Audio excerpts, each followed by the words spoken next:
नमस्कार, मैं हूँ शुचि शंकरविक, आप मेरे साथ देख रहे हैं मेट्रो टुडे लाइव।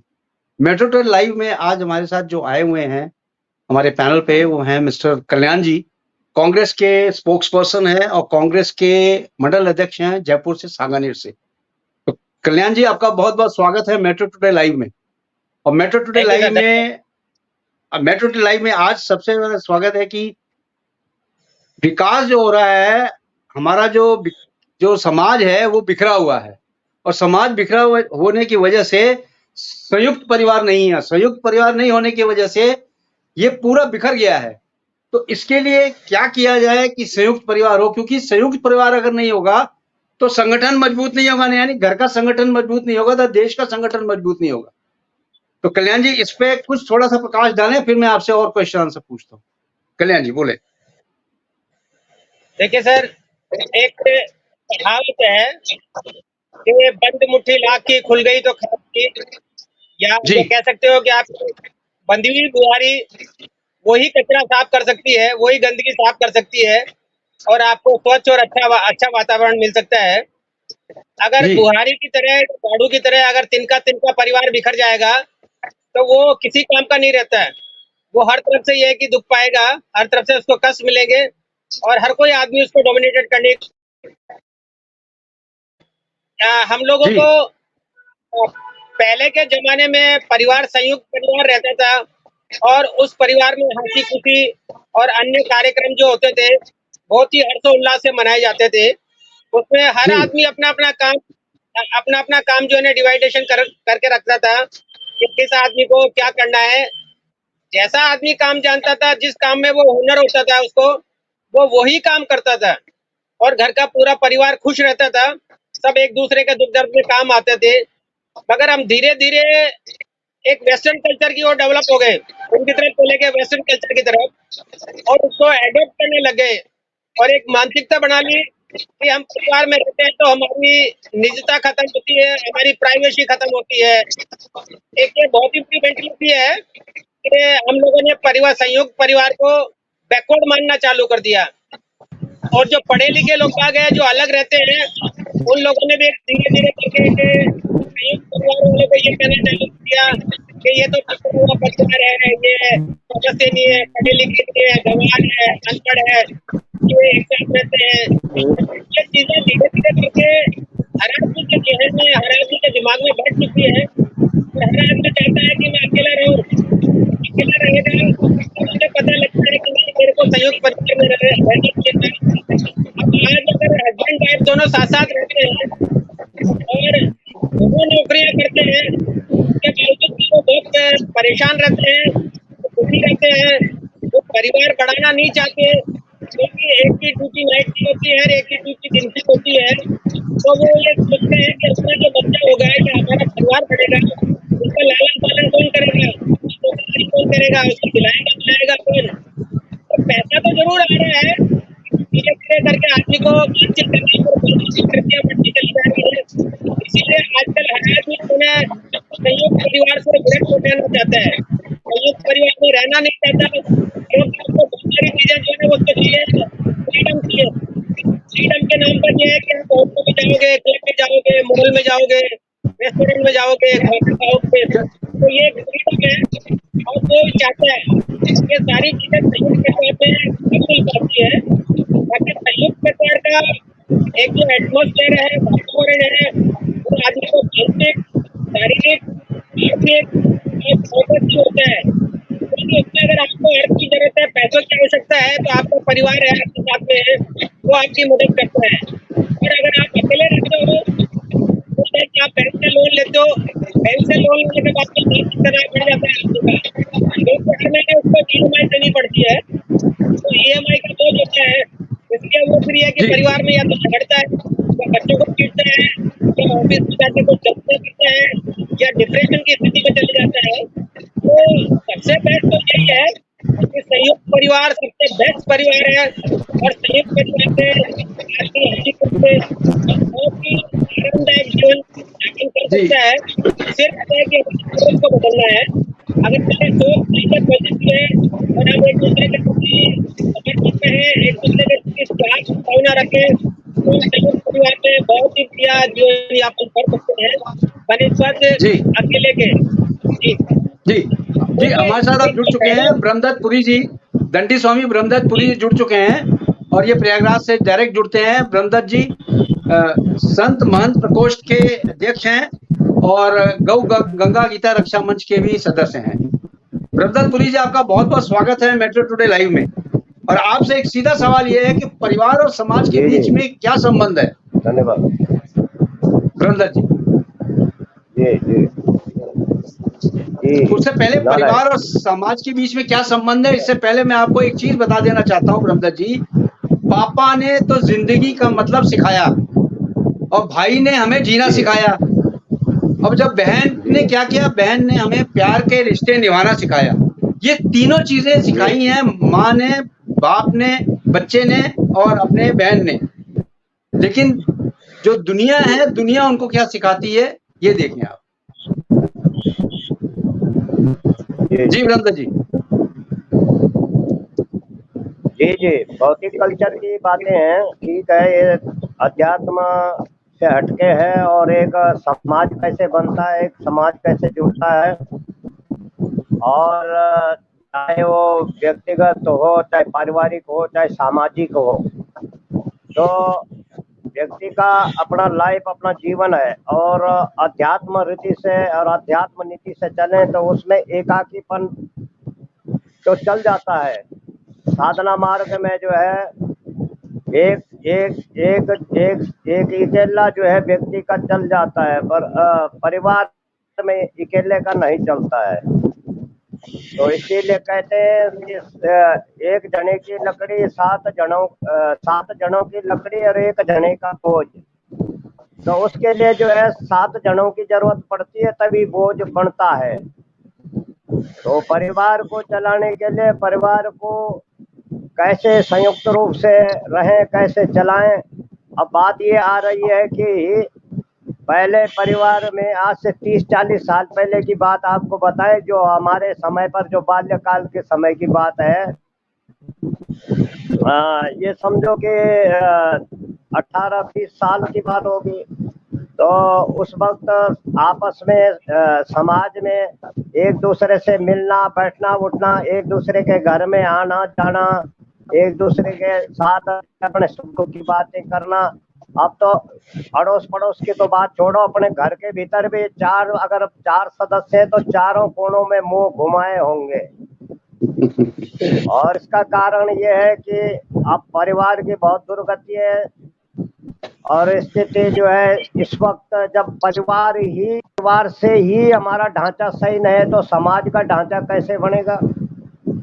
और सबसे बड़ी बात अपने में ये है कि परिवार का अपने आप में बढ़ना बहुत जरूरी है। जब परिवार की स्थिति और परिस्थिति बढ़िया होगी, परिवार की एकता और संगठन, कहते हैं ना, संगे शक्ति कलियुगे, संगे शक्ति कलियुगे। तो संगे शक्ति कलियुगे का मतलब यही हुआ कि कलियुग में जो है संगठन की शक्ति है, कलियुग में एकता की शक्ति है।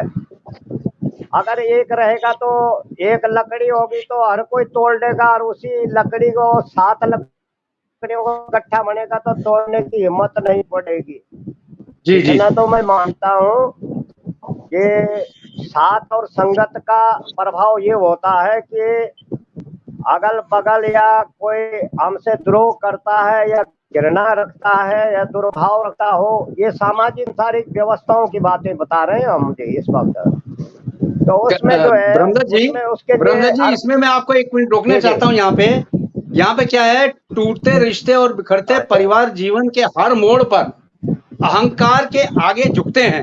हाँ जी, हाँ जी। प्यार गम तो हर दिल में होता है, पर पहले कौन झुके, इस बात का तकरार है। अब इसी तकरार को दूर करने के लिए ही बड़े बुजुर्गों का होना घर में बहुत जरूरी है। आज जिस घर में बड़ा बुजुर्ग नहीं है, उस घर की क्या हालत है आप देखें। और जिस घर में बहुत बुजुर्ग इंसान बैठा हुआ है, वो घर आज भी थोड़ा बहुत रेंगते चल रहा है। जी जी ब्रह्मदत्त जी। अच्छी बात है। बार बार आ रही है, सूचनाएं हमको मिल रही है। और उत्तराखंड में, उत्तर में, या हिमाचल में हो, या जम्मू कश्मीर में हो, या अन्य जगह हो जहाँ ज्यादा विकट क्षेत्र है, या पहाड़ी एरिया है जहाँ गांव में सब कुछ होता था, आय का साधन होता था, इनकम होती थी, कमाई भी होती थी, खेती लोग करते थे, चारा गुजारा अच्छा चलता था। ऐसा नहीं कि उस वक्त भूखमरी थी, ऐसा भी इतना नहीं था। और लोग गांव में रहते थे और रुचि रखते थे, बड़े बुजुर्गों के अनुसार चलते थे।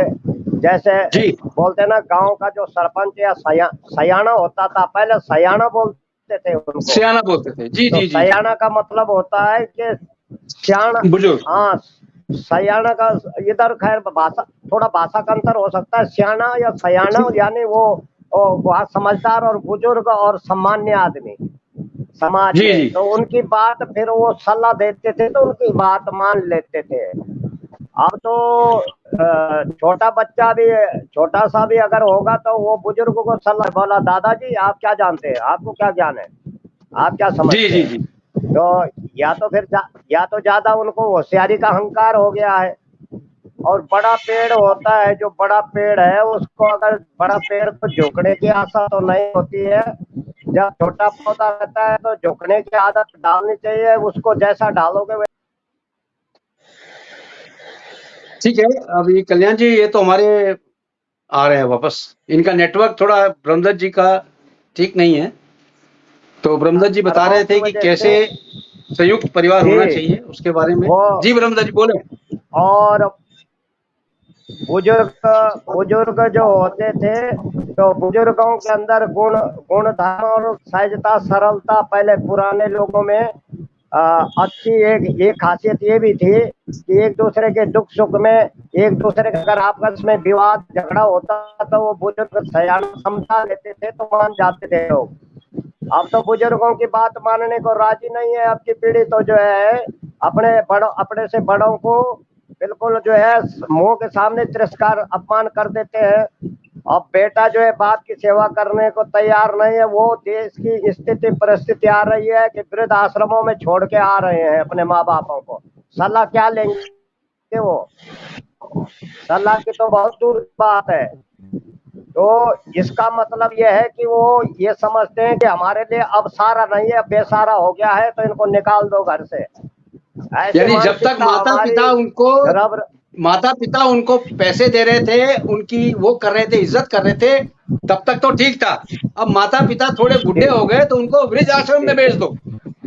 मतलब अगर आप माता पिता को, अपने हाँ माता जी, पिता को अब वृद्ध आश्रम में भेजोगे तो आपके लड़के भी आपको वृद्ध जी आश्रम में भेजने में कहीं कसर नहीं छोड़ेंगे, क्योंकि उनको ये पता है कि मेरे माता हाँ पिता जी ने जी जी अपने माता पिता को छोड़ा है तो मुझे भी छोड़ना है, ये मैसेज जाता है। जी। तो जी ब्रह्मदत्त जी। जी, ये तो लकड़ी तो लकड़ी जलते जलते पीछे कोई आती है, आगे नहीं जाती है। जी लकड़ी जो जलती जी है जी वो जी आग, वो जो है पीछे को आती है। ये बुजुर्गों की बातें हैं, पुरानी मिसालें हैं कि वो बोलते थे कोई जी बात नहीं बेटा, लकड़ी जल के पीछे ही आएगी। वो तो सबके लिए सबक है कि वो ये सोच रहे हमारे जवानी का मद है, खून उछल रहा है। तो इसका मतलब ये नहीं हो जाता कि अपने बुजुर्ग, जब उनकी सेवा करने का समय आता है तो उनको निकाल दिया। जब सारी जिंदगी जी तुम्हारी सेवा करने का समय था तब तक मम्मी मम्मी पापा पापा लिपटते रहे। और जब उनके भी लड़के भी हो जाते हैं, लड़कों के लड़के भी हो जाते हैं, तो छोटे छोटे रहते हैं खिलौने, तब तक तो वो कुछ नहीं बोलते, उनको पता है इनको संभाल लेंगे। और जब वो संभाल बड़े लेंगे। बच्चे भी होशियार हो जाते हैं, बात तो उसके बाद वो फिर उनका मन चंचल हो जाता है कि ये अब भार बढ़ने शुरू हो गए हमारे लिए। तो जी उनके बच्चे भी ऐसा ही करेंगे। तो कहने का मतलब ये है, सिखाया गुरु शिक्षा, जैसे वो करेंगे वैसे भरेंगे।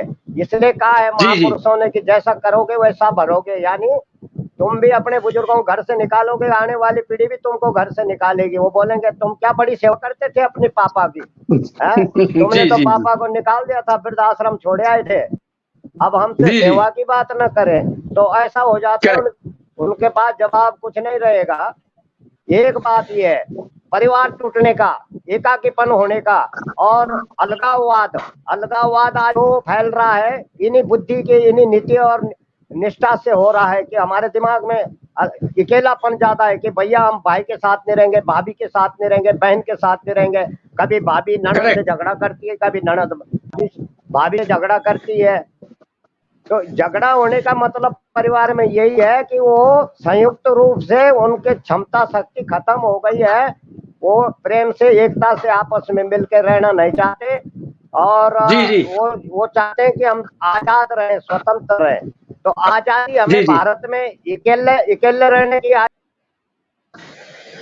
कल्याण जी आप बताइए, परिवार में बड़े का होना क्यों आवश्यक है? कल्याण जी बताएं। देखिए, बड़े का होना इसलिए समाज है कि समाज में ब्रह्मा जी अगर एक मिनट, जुड़ना अब कल्याण जी है बोल रहे हैं तो समाज थोड़ा। को मजबूत। ब्रह्मा जी एक मिनट कल्याण जी बोलने दीजिए थोड़ा सा। कल्याण जी बोले।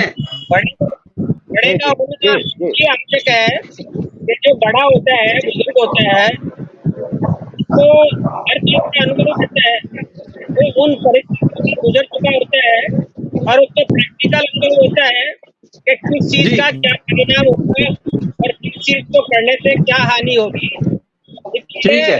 बुजुर्ग का होना, बड़े आदमियों का होना या उनसे परामर्श लेना बहुत ही अच्छी चीज है और हर आदमी को परामर्श लेना चाहिए। पर आज के युग में हर आदमी स्वार्थी हो गया है। हर आदमी अपना स्वार्थ देखता है कि जब तक माँ बाप कमा रहे हैं, जब तक माँ बाप के घुटने चल रहे हैं और पैसे की आवक है, तब तक वो उनके साथ रहना चाहता है, क्योंकि उसको यानी माँ बाप को उस समय तक रखना चाहिए जब तक वो पेंशन देते हैं। पेंशन देना जहां बंद किया, माँ बाप को भेज दो वृद्धाश्रम। मैं यही कह रहा हूँ जी कि जब तक उनके आर्थिक पूर्ति होती रहती है, माँ बाप से पैसा मिलता रहता है, या माँ बाप घर में चूल्हा चौका करती रहती है, तब तक वो जी उनकी जी केयर करते हैं या तब तक उनको रखने की कोशिश करते हैं। तो माँ बाप का तो आशीर्वाद ही बहुत बड़ी चीज है। माँ बाप कभी बिल्कुल। क्या है कि कभी नहीं चाहते, बेटा भले से कुपोषित हो सकता है, बाकी माँ बाप कभी कुछ नहीं हो सकते। माँ बाप कभी किसी का बुरा नहीं चाहते। माँ बाप हमेशा बेटों की और परिवार की भलाई चाहते हैं। इसलिए जी बुजुर्ग आदमी का होना नितांत आवश्यक है और बुजुर्ग आदमियों को परिवार में रेस्पेक्ट देना चाहिए, क्योंकि एक सर्कल है। एक जो ये जीवन चक्र है, आज वो बुजुर्ग है, कल हम बुजुर्ग होंगे, आने वाले कल में हमारे बच्चे बुजुर्ग होंगे। तो बुजुर्ग क्या है कि हर आदमी को होना है। और संयुक्त परिवार में ये मैसेज जाता था कि बेटा अपने बाप की सेवा करता था तो उसका बेटा भी उसकी पूजा सेवा करता था। मगर अब जो आदमी स्वार्थी हो गया है, वो जैसे ही उसकी उजर या उसकी आर्थिक पूर्ति कम होना चालू होती है, तो माँ बाप को वृद्धाश्रम में छोड़ जाता है। इसमें कल्याण जी हुआ क्या है, किसी भी रिश्तों को सिमेट देने से, बिखरते हुए रिश्तों को लोग सिमेटते हैं, लेकिन फैसला करते हुए लोग टूट जाते हैं। बिखरते हुए रिश्तों को समेट तो लेते हैं, लेकिन समेटने के लिए जब फैसला का टाइम आता है तो बुजुर्ग लोग या बड़े लोग एकदम से टूट जाते हैं। उनको कई हार्ड डिसीजंस लेने पड़ते हैं, जो कि हार्ड डिसीजंस 4 भाई हैं तो 3 भाई को मंजूर होता है, 1 को नहीं होता है, या 1 को मंजूर होगा 3 को नहीं मंजूर होगा। ऐसा भी देखा गया है। तो संयुक्त परिवार और ये जी जी बोले बोले। मैं आपकी बात से बिल्कुल सहमत हूँ कि अगर घर में 4 बेटे हैं तो चारों पर पिताजी का बराबर का हक होता है और पिताजी चारों के बराबर ये सोचते हैं कि किसको क्या चाहिए। अब चारों में से हो सकता है कि कोई आदमी अधिकारी बन जाए, कोई आदमी चपरासी रह जाए। तो संभव है, क्योंकि अपने जो आदमी आता है वो अपने कर्म लेके पैदा होता है।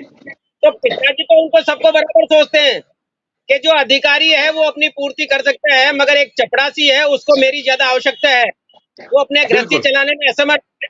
इसलिए उनका झुकाव उस आदमी की तरफ बढ़ जाता है। और यही लोगों को लगती है कि पिताजी एक विशेष आदमी को या बड़े भैया को या छोटे भैया को ज्यादा तवज्जो देते हैं या ज्यादा उसका पक्ष लेते हैं। और यही एक बिखरने का कारण है, क्योंकि आदमी बहुत स्वार्थी हो चुका है। मैंने कहा ना कि आदमी स्वार्थी है। एक बाप 10 बच्चों का पेट पाल सकता है, 10 बच्चों को एजुकेशन दिलवा सकता है, 10 बच्चों को ये नहीं कपड़े लत्ते दे सकते हैं, खाना दे सकते हैं, शिक्षा दे सकते हैं, उनके लिए रहने की व्यवस्था कर सकते हैं। मगर 10 बेटे मिलकर एक बाप के लिए को नहीं पाल पूर्ति सकते या हैं। नहीं कर सकते। तो ये सबसे बिल्कुल बड़ी सही हमारी सोच, ये हमारी सोच है, क्योंकि हर आदमी, मैंने कहा ना कि बिना स्वार्थ से कोई प्रेम नहीं है आजकल, ये कलयुग है। जी जी और कलयुग में तो ये है कि स्वार्थ है, अगर आपका मेरे साथ स्वार्थ है या मेरा किसी के साथ स्वार्थ है तो मैं उसके साथ में बहुत अच्छी बातें करूंगा, बहुत उसको बटरी करूंगा, और जैसे ही स्वार्थ खत्म होगा मैं उसकी बुराई करना चालू कर दूंगा। तो जी यही जी चीजें जो है, यही चीजें घर में कलेश करवाती है, क्योंकि आदमी को संयुक्त परिवार में रहने के लिए त्याग करना पड़ता है, और त्याग करने के लिए आदमी को हिम्मत चाहिए, और आदमी त्याग नहीं कर सकता। क्योंकि संयुक्त परिवार में रहोगे तो अगर आप 10 आम ले आए और आप 12 आदमी हैं तो उसमें से डिवाइडेशन करके खाना पड़ेगा। अगर आजकल के लोगों की मेंटलिटी ये है कि वो चाहता है कि 10 में से 2 आम मैं खा लूं, बाकी 8 आम इनको 4 आदमियों को दे दूं, इनमें से ये जी डिवाइडेशन जी करते रहे, मैं नहीं करना चाहता। इसलिए संयुक्त परिवार में तो आदमी को त्याग जो करेगा वही संयुक्त परिवार में रह सकता है। बिना त्याग के और बिना समर्पण भाव के, बिना किसी दुख दर्द में किसी लोगों के काम आने तो आदमी नहीं रह सकता है। और आजकल जी कलयुग में हर आदमी स्वार्थी हो गया है, इसलिए संयुक्त परिवार टूट रहे हैं। और ये बहुत बड़ी एक विडंबना कह लो, या हमारे कल्चर जो कहते हैं, इंडियन कल्चर जो है, भारतीय सभ्यता या भारतीय कल्चर, वो संयुक्त परिवार में रहना सिखाता है, और वेस्टर्न कल्चर जो है अकेला रहना सिखाता है। तो हम धीरे जी जी धीरे करके वेस्टर्न कल्चर की ओर बढ़ रहे हैं, और हमारा भारतीय कल्चर धीरे धीरे डिस्ट्रॉय होता जा रहा है, क्योंकि हम बराबरी करते हैं विदेशियों की, उनके जी लोगों की जी बराबरी करते हैं। गवर्नमेंट जो है उनके बच्चों को एजुकेशन दिलवाती है, और जैसे ही बच्चा वयस्क होता है उसको नौकरी की व्यवस्था करती है। क्योंकि हमारे यहाँ पॉपुलेशन 140 करोड़ है, हमारा देश बहुत बड़ा है। दूसरे देशों में किसी में 50 लाख आदमी है, किसी में 25 लाख आदमी है, किसी में 60 राहुल जी लाख आदमी है, 2 करोड़ आदमी है। तो वो गवर्नमेंट उनकी व्यवस्था कर राहुल सकती है, कर देती है, मगर हम लोग बात वो करने में असमर्थ हैं। और हमारा संयुक्त परिवार जो है, हमारे परिवार को चलाने के लिए, हमारे मान सम्मान के लिए, और हमारी एक स्टेटस बनाए रखने के लिए बहुत सबसे आवश्यक है। और जो संयुक्त परिवार में रहेगा वो हमेशा खुशहाल जीवन जिएगा। मेरा तो यही है। जी जी ब्रह्मदत्त जी बोले, आप कुछ बोल रहे थे, ब्रह्मदत्त जी बोले, जी जी ब्रह्मदत्त जी बोले। कल्याण जी, जी जी कल्याण जी बता रहे थे कि पश्चिमी कल्चर में हम जो है ज्यादा डूब हिस्सा चुके ले हैं। रहे हैं, पश्चिमी सभ्यता में ज्यादा हिस्सा। हाँ, पर यहाँ तो जी जी देश के जो मुखिया बने हुए हैं पश्चिमी कल्चर के लोग बने हुए हैं, है ना। ये जो यहाँ पर अगर इस वक्त जो विपक्ष में बैठे हुए लोग हैं उनको उन्होंने गार्जियन माना है, तो वो तो पक्के बहुत कट्टर पश्चिमी कल्चर वाले हैं वो। और वो तो कभी भारत की सनातन संस्कृति को मानते ही नहीं है। ऐसे लोगों को जी तो जी सब लोगों ने चुनकर जो है उनको अपना मुखिया बना रखा है। तो मैं आपसे निवेदन करता हूँ, आप इतने अच्छे आदमी हैं और फिर भी ऐसे लोगों से कैसे जुड़े हैं, मेरी समझ में नहीं आया। कल्याण जी, विचार तो बहुत अच्छे हैं, विचार तो बहुत अच्छे हैं, पर व्यवहार में भी आए प्रभु बहुत अच्छा रहेगा। कल्याण जी से मैं निवेदन करूंगा कि आप भी अच्छी आदमी है, अच्छी बात है, पर पता नहीं कैसे चिपके हैं इनसे, क्या मेरी समझ में नहीं आया। थोड़ा सा मैं संशय, मेरे को संशय हो रहा है इस विषय पर। खैर खैर खैर, ये बाद में तो बातें करेंगे सबसे ब्रह्मदत्त बड़ी जी। अब मैं आपको एक चीज बताता हूँ ब्रह्मदत्त जी। अब जो एक परिवार था जी 2014 में, 2014 में जी से पहले बहुत अच्छा परिवार था। 2014 में उनके पिताजी की डेथ हो गई। उस परिवार में माताजी, पिताजी, जी 2 जी लड़के और 2 लड़कियां रहती थी। 2 लड़के और 2 लड़कियों की शादी हो चुकी जी थी। जी पिताजी की 2014 में डेथ हो गई। जी 2016 में उनकी माताजी चल हाँ बसी। जी जब माताजी चल बसी तो उस घर जी में जी तोड़-फोड़ शुरू हो गई। यानी 2 बहनें आके खड़ी हो गईं। उन्होंने बोला हमें भी घर का हिस्सा जी चाहिए। जो घर था वो था पूर्वजों जी का। जी पूर्वजों के घर में से बोले कि हमें भी हिस्सा चाहिए। दो भाई तो हिस्सा अपना आधा आधा लेके बैठ चुके थे, क्योंकि उनकी जो दोनों बहुएं थी, दोनों भाइयों की जो बहुएं थी वो एक से एक बढ़ के थी। यानी घर में लड़ाइयां कराना और घर में मतलब अलगवाद करना वो जानती थी। उन्होंने कर दिया, दोनों भाइयों को भी अलग कर दिया और दोनों बहनों को भी अलग कर दिया। जब ये दोनों बहनें वापस आई लेने के लिए, अब टूट फूट घर में चालू हो गई। इस समय दोनों बहनों का घर में आना जाना बंद है और कोर्ट केस चल रहा है कि उस घर में से हमें हिस्सा चाहिए। तो ये तो आजकल की राजनीति हो गई है कि अगर आप किसी भी भाई या बहन को हिस्सा नहीं दोगे तो वो सीधे कहाँ जाता है? न्यायालय में। न्यायालय में जाके अपना न्याय लेता है। पहले क्या होता था? बुजुर्गों के पास बैठ के न्याय होता था, वो बहुत बढ़िया था। आजकल तो न्यायालय में कितने दिन, कितने साल, पीढ़ी दर पीढ़ी रह जाते हैं, लेकिन फिर भी उसका न्यायालय में कोई फैसला नहीं होता है। रामदास जी बोलिए, ये सत्य है कि नहीं है? जी जी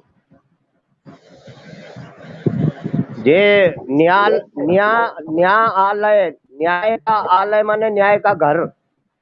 अपने घर के, अपने बुजुर्गों के, अपने माता पिता के न्यायालय का मतलब ये होता है कि न्याय करना, बराबर। न्याय माने बराबर, न्याय माने बराबर। अब बराबर का अधिकार, बराबर उसका शब्द है।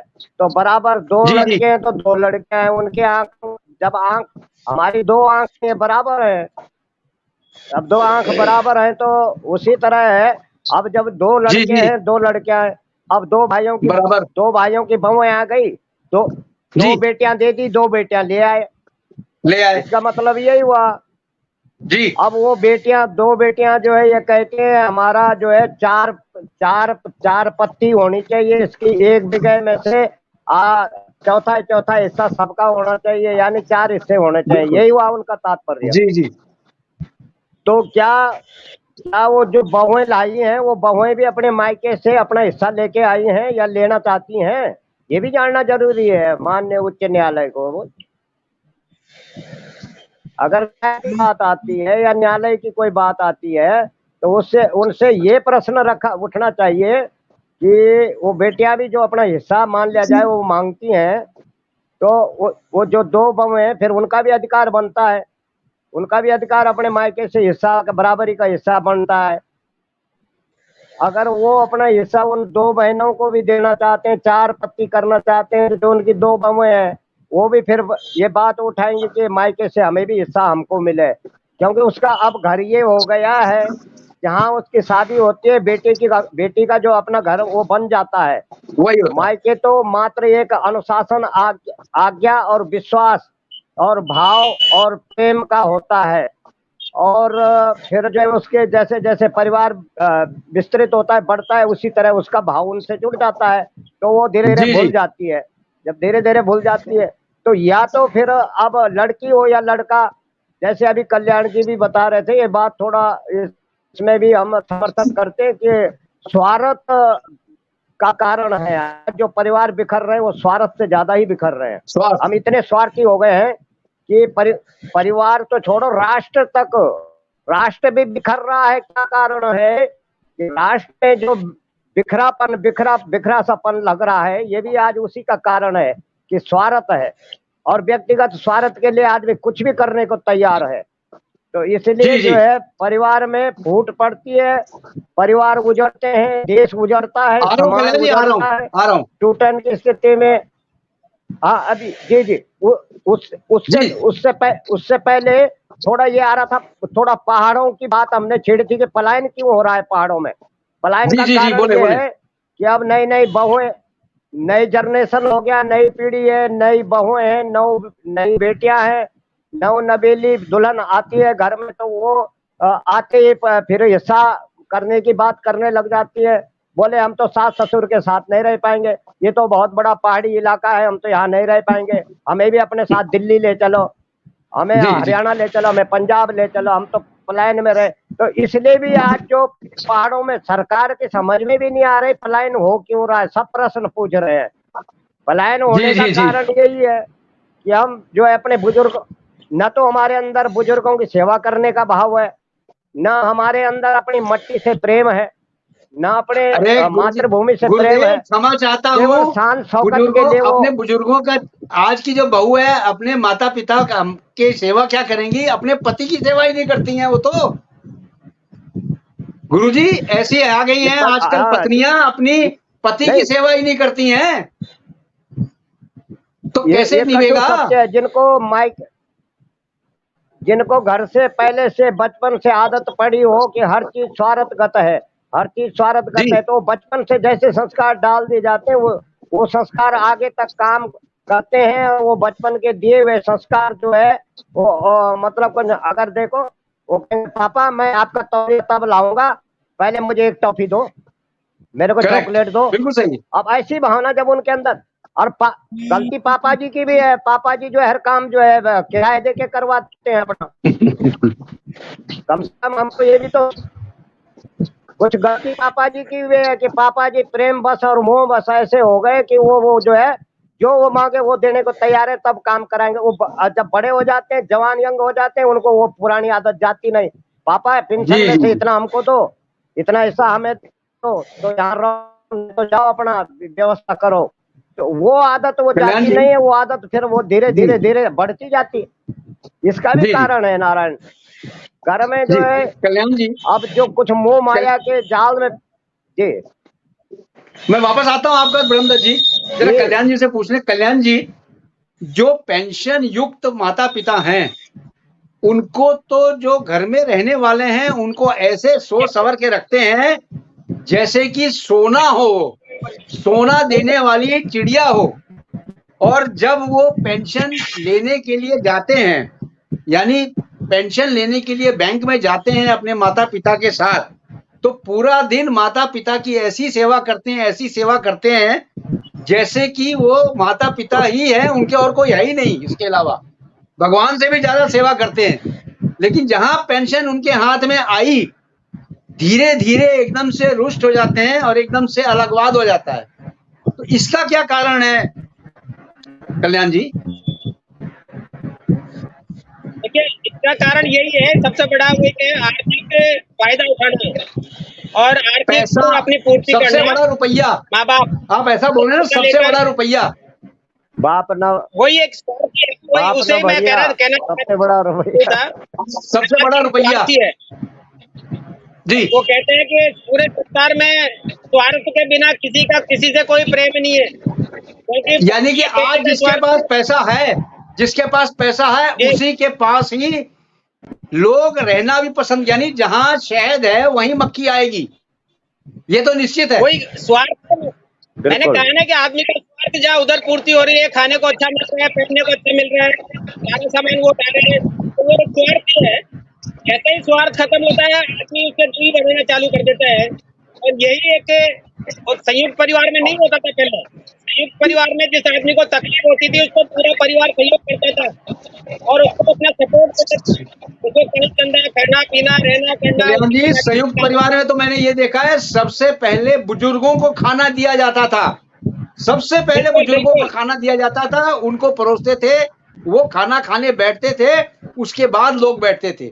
और आज बिल्कुल सबसे पहले पतिदेव खाएंगे, उसके बाद हमारे माता पिता खाएंगे, उल्टा हो गया है। यही हमारा कल्चर है, हमारे भारतीयों का कल्चर यही है कि पहले जो भी घर में बुजुर्ग आदमी है, घर में हमारे जो भी जानवर है, उनकी रोटी निकलती थी, गाय की रोटी निकलती है, फिर उसके बाद गाय की रोटी निकलने के बाद में फिर माँ बाप को भोजन दिया जाता है, माँ बाप को भोजन देने के बाद में फिर बच्चों को भोजन दिया जाता है।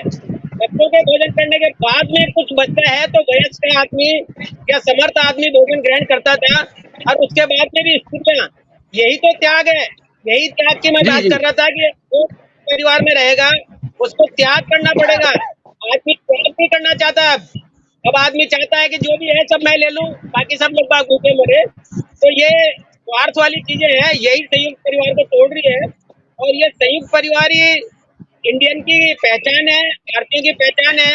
आज भी विदेशी लोग बाग ताज्जुब करते हैं कि आप 10 आदमी एक परिवार में कैसे रहते हो, आपका तालमेल कैसा चलता है, आप एक दूसरे के साथ रिसर्च हो रहा है इन चीजों पे। विदेशी लोग बाग रिसर्च कर रहे हैं कि भारतीय लोग बाग 50-50 आदमी एक परिवार में कैसे रहते हैं। और ये किस तरह से अपने आप को मैनेज करते हैं। तो ये चीजें क्या है कि इंडियन कल्चर और सनातन धर्म में सिखाई जाती है कि बड़ों का आदर करे, बड़ों का सम्मान करे और बड़ों के सीखे कुछ बड़ों से। ये एक घरेलू शिक्षा।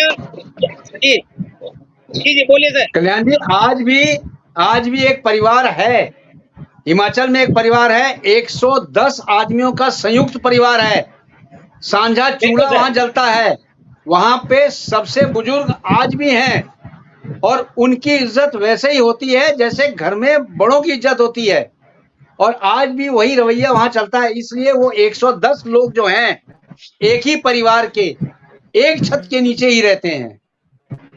देखिए सबसे ब्रह्मदत्त बड़ी जी से मैं बात ये ये है पूछना कि चाहता हूँ, ब्रह्मदत्त जी। हाँ बोलिए बोलिए कल्याण जी, आप बोलें। इसीलिए आज क्योंकि वो संयुक्त परिवार है, इसीलिए आज हम उनकी बात कर रहे हैं, उनका उदाहरण दे रहे हैं, उनका मान सम्मान कर रहे हैं। इसलिए संयुक्त परिवार में जो रहेगा उसका इसी तरह से मान सम्मान और उदाहरण दिया जाता है और बताया जाता है कि देखिए ये ऐसा होता है। तो यही तो हमारे संयुक्त परिवार की पहचान है और जो धीरे धीरे नष्ट होती जा रही है, तो इसको बनाए रखने में कम से कम सहयोग करें, बच्चों को शिक्षा दे तो बेहतर होगा। और ठीक है जी ब्रह्मदत्त जी, आपसे सीधा सवाल ये है कि आज का जो हमारा जो विषय है वो ये था कि समाज हमारा बिखरता जा रहा है और परिवार भी बिखरता जा रहा है, तो इनको, समाज को और परिवार को एक साथ लाने के लिए क्या करना चाहिए कि परिवार और समाज एक साथ आए ताकि हमारे भारतवर्ष के ऊपर कोई आंख भी उठा के ना देखे। जी ब्रह्मदत्त जी बोलें। जी बहुत अच्छी बात है जी कि ये उससे पहले थोड़ा दृष्टांत आया था ना कि एक लकड़ी हर कोई तोड़ देता, अगर वही 7 लकड़ी गट्ठर बन जाए कोई नहीं तोड़ पाता। बिल्कुल सही है, बिल्कुल सही है। तो इसी में सब समाधान है। और दूसरा कारण ये है कि जो इस तरह, ये कारण ये है कि बिखर क्यों रहा है, बात प्रश्न आज का यही था, यही है, बिखर क्यों रहा है, यही थी। बिखरने का कारण है संस्कारों का अभाव, संस्कृति का अभाव, अपनी भारतीयता का अभाव, अपने कल्चर का अभाव। एक मिनट, कल्याण जी कुछ बोल रहे हैं। कल्याण जी बोलें आप, कल्याण जी बोलें। देखिए बिखर क्यों रहा है, इसका बहुत बड़ा कारण है। आज हम देख रहे हैं कि हमारे जो पॉलिटिशियंस है ना, वो स्वार्थी हो चुके हैं। वो अपना वोट बैंक बनाए रखने के लिए, बचाए रखने के लिए हमारे संयुक्त परिवार को भी तोड़ रहे हैं। हमारे किसान 6 महीने से बॉर्डर पे डटे हुए हैं, उनको दिल्ली में एंट्री नहीं दे रहे, उनको खालिस्तानी पाकिस्तानी बताते हैं, इसलिए परिवार बिखर रहा है, इसलिए हमारा देश बिखर रहा है। आज एक सुप्रीम कोर्ट ने उनको 7 दिन का टाइम दिया है गवर्नमेंट को कि आप 7 दिन में ये बताइए कि आपने दिल्ली में इन लोगों को क्यों नहीं घुसने दिया, और आपकी जिम्मेदारी बनती है। ये कृषक जो है, किसान जो है, आपको देश के पालनहार है, आप इनसे क्यों नहीं बात कर रहे? आप 7 दिन में सुलह कीजिए, इनसे बात कीजिए, इनकी समस्याएं हल कीजिए।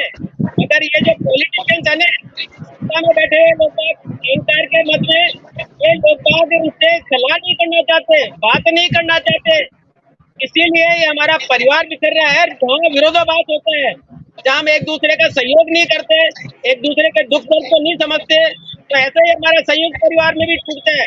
हमारे संयुक्त परिवार में हमें, मैंने कहा ना कि त्याग की आवश्यकता है। जब तक हमारे में त्याग की भावना नहीं होगी, हम एक दूसरे के प्रति समर्पित नहीं होते, एक दूसरे के दुख दर्द नहीं समझेंगे, तो हम न तो संयुक्त परिवार रख सकते, न संयुक्त देश रख सकते। धीरे धीरे करके पार्टियां के गुट बनते जाएंगे और धीरे धीरे करके डिवाइडेशन होते चले जाएंगे। ये सबसे बड़ा रीजन है, सबसे बड़ा कारण है। इसलिए परिवार में भी और सत्ता में भी आदमी को तालमेल बनाना चाहिए। किसी के दुख दर्द है, अगर मान लो आज भारत का आदमी है और उसको कोई तकलीफ है, वो दिल्ली अगर शिकायत करने जाता है तो दिल्ली जाएगा, पाकिस्तान तो जाने से रहा। अब किसानों को अगर कोई तकलीफ है, वो प्रधानमंत्री से बात करना चाहते हैं, तो प्रधानमंत्री ने क्यों बैरिकेड लगा रखे हैं? अब जाने दो, बात करो, खुल के बैठ के बात करो। आप तो उनको दे सकते हो, वो दो, जो नहीं दे सकते मना करो। चलो किसान पे हम फिर कभी ले लेंगे, आज का जो मुद्दा है उस पर रहें कल्याण जी। हाँ ब्रह्मदत्त जी बोलें, आप ब्रह्मदत्त जी बोलें। ब्रह्मदत्त जी बोलें। तो बात ये है कि हमारे भारतीय संस्कृति और सभ्यता को जो ये लोग त्याग चुके हैं, वो लोग जी। कभी अभी भारत को न तो भारत की परंपरा को मानते हैं, न भारत के देवी देवताओं को मानते हैं, न भारतीय कल्चर को मानते हैं, न उस सभ्यता में जी, जी। चलने को। और ऐसे मनमानी करने वाले लोग भी जो है बीच में बोल पड़ते हैं, उनको पता ही नहीं है कि क्या करना है, कैसे चलना है, क्या हमारी सब। अब लोकसभा में जब चर्चाएं चलती हैं, बातें चलती हैं, तो उछृंखल बुद्धि के लोग जो है बीच में डिस्टरबेंस करते रहते हैं बार बार। तो जी। सुनने को राजी नहीं है, सुननी चाहिए कि क्या बोल रहे हैं, इनका तात्पर्य क्या है, बातों को कैसे गंभीरता से लिया जाए। आज का विषय तो यही था कि आज घर जी। भी टूट रहा है, घर टूटने के बाद पड़ोस, और पड़ोस के बाद पूरा देश बिखर रहा है। तो उस पर जो हमारा जो आज का टॉपिक था, तो उस टॉपिक पे हमें आज का विषय चर्चा विशेष रखें तो अच्छा ही रहेगा। क्योंकि ये टूटने का कारण है कि मूल बात यही आती है कि यह तो संस्कारों का अभाव है, या सोच समझ का अभाव है, या अपने देश के प्रति भाव और प्रेम नहीं है। और केवल हर पता है कि अगर पद पे पहुंच जाएंगे, ऊंचे जितने बड़े बनते जाएंगे, जितने बड़ा पद मिलेगा उतनी ज्यादा कमाई होगी। तो उस जी, जी। कमाई के चक्कर में आज परिवार से लेकर लोकसभा तक, ऊपर संसद तक भी जो है इसी कारण से जो है लोभ और लालच में पड़े हुए लोग कभी ना परिवार चला सकते, न देश चला सकते, न अड़ोस पड़ोस चला सकते, न समाज को चला सकते, और न ही देश विदेश को भी सकते।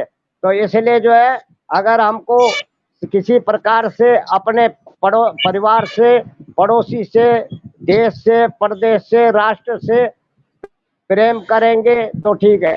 पर बड़ी बात यह है कि अच्छा और सच्चा जी, जी। व्यक्ति का साथ देने को कोई राजी नहीं है। वो एकलापन आ जाता है।